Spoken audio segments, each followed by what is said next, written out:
नमस्कार, आपका स्वागत है राइजिंग इंडिया के एक और स्टूडियो में। तो चलिए शुरू करते हैं आज का फटाफट खबरों को। सब्सक्राइब करिए राइजिंग इंडिया को और दबाइए इस बेल आइकन को ताकि आप पाएं न्यूज अपडेट सबसे पहले।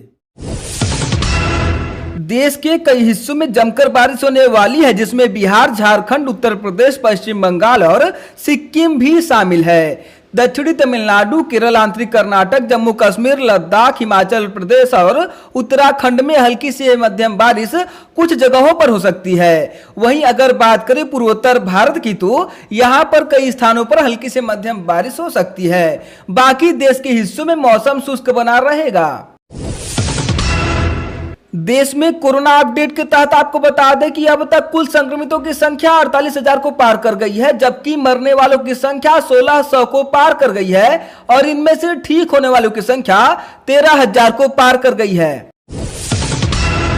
वहीं दुनिया में कोरोना वायरस से अब तक 2,60,000 लोगों की मौत हो चुकी है। वहीं 36,50,000 लोग संक्रमित हैं। 11,90,000 लोग ठीक हो चुके हैं। और बात करें अमेरिका की, तो अमेरिका में बीते 24 घंटे में 1,050 लोगों की मौत हुई है, जबकि 24,000 से ज्यादा नए केस मिले हैं। अगर वहीं बात करें अमेरिका की, तो अमेरिका में 24 घंटे में 1,050 लोगों की मौत हुई है, जबकि 24,000 से ज्यादा नए केस मिले हैं। अब इजराइल सरकार ने दावा किया है कि उसने कोरोना वायरस की वैक्सीन यानी दवा तैयार कर ली है और ये जल्द ही सभी के लिए उपलब्ध हो जाएगी। इजराइल के रक्षा मंत्री नफ्ताली ने कहा कि डिफेंस बायोलॉजिकल इंस्टीट्यूट ने कोरोना वायरस का टीका बना लिया है। बेनेट के मुताबिक इंस्टीट्यूट ने कोरोना वायरस के एंटीबॉडीज तैयार कर ली है। इजराइल का दावा है कि वैक्सीन विकसित कर ली गई है और पेटेंट और उत्पादन की प्रक्रिया शुरू कर दी गई है।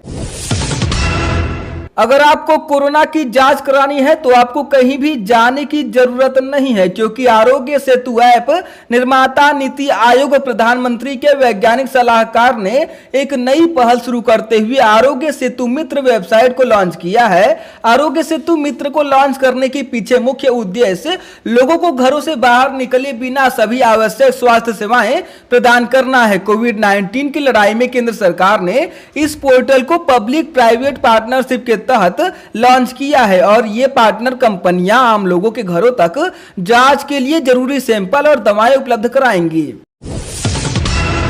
इस समय पूरे विश्व में पेट्रोल डीजल काफी सस्ता है। इसी का फायदा भारतीय कंपनियां उठा रही हैं। भारतीय तेल कंपनियां अपनी आपूर्ति बढ़ाने के लिए सस्ते तेल का लाभ उठा रही हैं। वो समुद्र तल में तेल का भंडार कर रही हैं। पेट्रोलियम मंत्री धर्मेंद्र प्रधान के मुताबिक सरकारी और प्राइवेट प्रोसेसर्स ने समुद्र में टैंकर्स में 70 लाख टन यानी 50 करोड़ बैरल के बराबर तेल का भंडारण किया है। पेट्रोल पंपों के 100% भर जाने के बाद अब समुद्र में तेल भंडारण किया जा रहा है। अगर आप पेटीएम चलाते हैं तो आपके लिए ये खबर बेहद ही जरूरी है, क्योंकि ऑनलाइन स्कैम या डिजिटल फ्रॉड के तहत आपके साथ स्कैम हो सकता है। अब लोगों से पैसा दोगुना करने का लालच दिया जा रहा है। खासकर पेटीएम यूजर्स को इससे सतर्क रहना चाहिए। दरअसल पेटीएम पर ग्राहकों को पैसे दोगुने करने जैसे फर्जी ऑफर्स आ रहे हैं। खुद पेटीएम के फाउंडर विजय शेखर शर्मा ने पेटीएम यूजर्स को अलर्ट करते हुए कहा कि ऐसे किसी भी लिंक पर क्लिक ना करें, नहीं तो आपका पैसा किसी दूसरे अकाउंट में चला जाएगा और आपको वो पैसा कभी भी वापस नहीं मिलेगा। कोरोना महामारी के बीच सोने और चांदी का दाम क्या चल रहा है, यह आप जान लीजिए। सोना 335 रुपए की गिरावट के साथ 45,472 रुपए प्रति 10 ग्राम पर चल रहा है। वहीं चांदी भी 135 रुपए की गिरावट के साथ 41,112 रुपए प्रति किलोग्राम पर बेची जा रही है। जैसा कि कोरोना वायरस की वजह से दुनिया भर में इसका कहर जारी है, हजारों लाखों भारतीय भी विदेश में फंसे हुए हैं। एक खबर संयुक्त अरब अमीरात से है, जहां 1.5 लाख से भी ज्यादा भारतीय अपने वतन लौटने के लिए रजिस्ट्रेशन करा रहे हैं। पीटीआई की खबर के मुताबिक लोग इतनी बड़ी संख्या में रजिस्ट्रेशन करा रहे हैं कि वाणिज्य दूतावास की वेबसाइट कई बार क्रैश हो गई यानी बंद हो गई।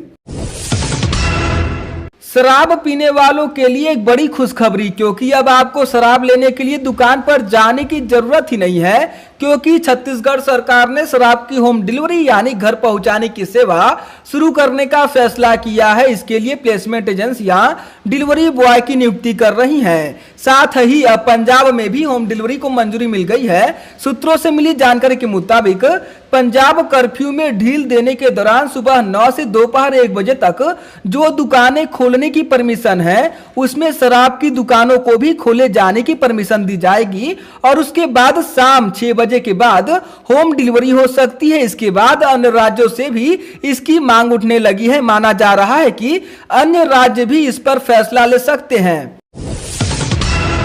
कोरोना महामारी के बीच मोदी सरकार का दावा कि लॉकडाउन के दौरान देश के 9 करोड़ किसानों के बैंक अकाउंट में सीधे 18,000 करोड़ रुपए की मदद भेजी जा चुकी है। पीएम किसान योजना के तहत इन सभी किसानों को 2-2 हजार रुपए की मदद दी जा चुकी है। यह पैसा सीधे डीबीटी के माध्यम से बैंक में भेजा गया है। इसी के साथ आज का सवाल, क्या आपके अकाउंट में 2,000 रुपए आ चुके हैं या नहीं? इसका जवाब आप कमेंट बॉक्स में जरूर दीजिए ताकि हमारे पास एक सर्वे तैयार हो सके। इसी के साथ वीडियो को लाइक और शेयर करना ना भूले। आप लोग वीडियो को लाइक करना भूल जाते हैं। आप इस वीडियो पर कम से कम 1,000 लाइक जरूर करें। अगर आप भरते हैं बिजली का बिल तो आप पा सकते हैं एलईडी टीवी जीतने का मौका। दिल्ली की बिजली कंपनियों ने खुद से मीटर रीडिंग करने और समय पर बिल भुगतान करने वाले ग्राहकों को एलईडी टीवी जैसे इनाम और बिल में छूट देने की पेशकश की है। देशव्यापी लॉकडाउन के दौरान मीटर रीडिंग और बिजली बिल भेजने में आ रही परेशानियों को देखते हुए यह फैसला लिया गया है। उत्तरी पश्चिमी दिल्ली में बिजली आपूर्ति करने वाली टाटा पावर दिल्ली वितरण लिमिटेड ने कहा कि 31 मई से पहले बकाया बिलों का भुगतान करने वाले ग्राहकों को एलईडी टीवी, एयर प्यूरिफायर और मोबाइल फोन जैसे इनाम मिलेंगे। कंपनी ने इसके लिए पे बिल एंड विन योजना शुरू की है।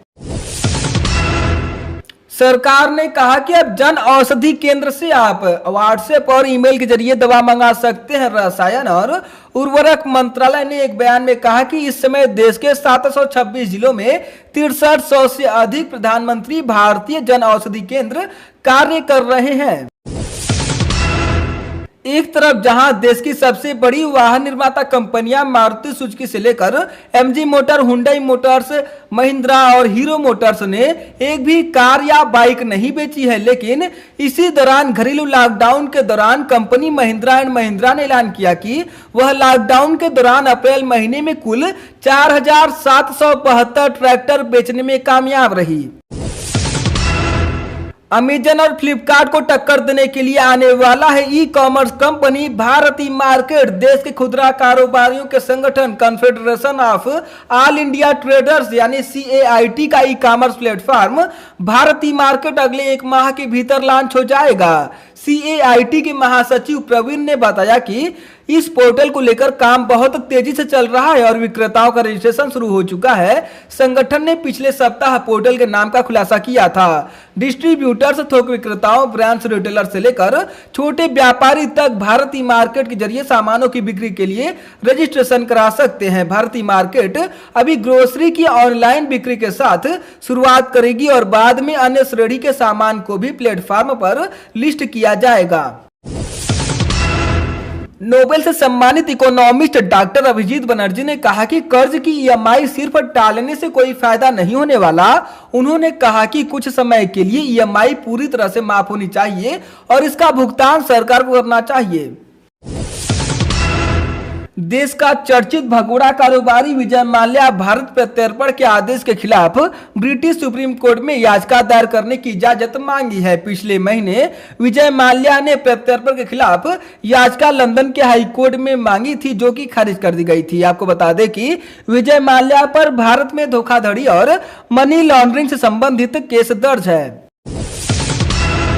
लीजिए अब एक और शानदार मौका, एक फोन पर एक फोन फिर से फ्री। स्मार्टफोन मेकर मोटोरोला की ओर से दमदार इनोवेशंस वाले स्मार्टफोन बीते दिनों लॉन्च किए गए। पिछले साल कंपनी शानदार डिजाइन वाला मोटो रेजर भी नए अवतार में लेकर आई है। कंपनी ने अपनी फ्लिप फोन सीरीज को फोल्डेबल स्मार्टफोन के तौर पर उतारा है और डिजाइन के मामले में यह सबसे खूबसूरत मुड़ने वाले स्मार्टफोन में से एक है। इस डिवाइस पर कंपनी ऐसा ऑफर दे रही है कि हर कोई हैरान है। मोटोरोला रेजर की खरीद पर कंपनी एक के बदले एक फ्री फोन दे रही है, यानी कि यूजर्स को केवल एक फोल्डेबल रेजर के लिए पेमेंट करना होगा।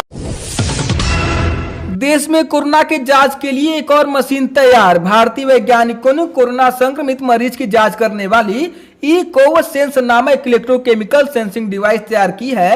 दावा किया जा रहा है कि लार का नमूना रखते ही यह मशीन 30 सेकंड के अंदर सटीक रिजल्ट दे देती है। National institute of animal biotechnology Hyderabad के शोधकर्ताओं की टीम ने यह दावा किया है। यह machine corona virus spike protein antigen की उपस्थिति का सटीक संकेत दे देती है। मशीन की स्वीकृति की प्रक्रिया चल रही है।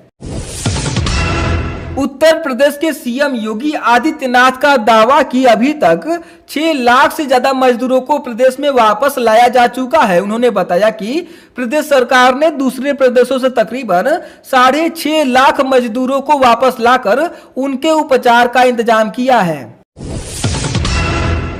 गृह मंत्रालय की संयुक्त सचिव पुण्य सलिला श्रीवास्तव ने कहा कि दुकान पर एक साथ 5 लोगों से ज्यादा नहीं हो सकेंगे। विवाह में 50 लोगों से ज्यादा लोग शामिल नहीं हो सकते हैं। अंतिम संस्कार में 20 से ज्यादा लोग शामिल नहीं हो सकते हैं और किसी को मास्क लगाना जरूरी है। सार्वजनिक जगहों पर एक दूसरे के बीच 2 गज दूरी जरूरी है। 12वीं में पढ़ने वाले छात्रों के लिए बड़ी खबर।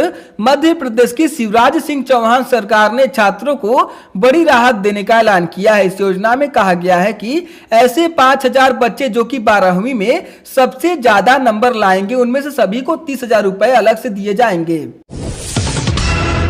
विदेशों में फंसे भारतीयों को वापस लाने के लिए महाअभियान की शुरुआत आज से होगी। सरकार ने कहा कि विदेशों से आने वाले भारतीयों को किराया और क्वारंटाइन का खर्च खुद चुकाना होगा। इसके लिए किराया भी तय कर दिया गया है। 7 से 13 मई के बीच पहले चरण में 64 विमानों के जरिए 12 देशों से 15,000 लोगों को वापस लाया जाएगा। लंदन से दिल्ली के बीच प्रति व्यक्ति किराया 50,000 रुपए तय किया गया है। ढाका से दिल्ली के बीच किराया 12,000 रुपए तय किया गया है। सिंगापुर से आने वालों को करीब 20,000 रुपए देने होंगे। लंदन से मुंबई, अहमदाबाद, बेंगलुरु के लिए भी 50,000 रुपए किराया देना होगा। अमेरिका के शिकागो से दिल्ली, हैदराबाद के लिए करीब 1 लाख रुपए चुकाने होंगे। पश्चिम बंगाल में कोरोना वायरस के नए आंकड़े आने के बाद भाजपा ने पश्चिम बंगाल सरकार पर हमला तेज कर दिया है। पश्चिम बंगाल भाजपा के प्रभारी और भाजपा महासचिव कैलाश विजयवर्गीय ने इस आंकड़े के सामने आने के बाद ममता सरकार से इस्तीफे की मांग की है।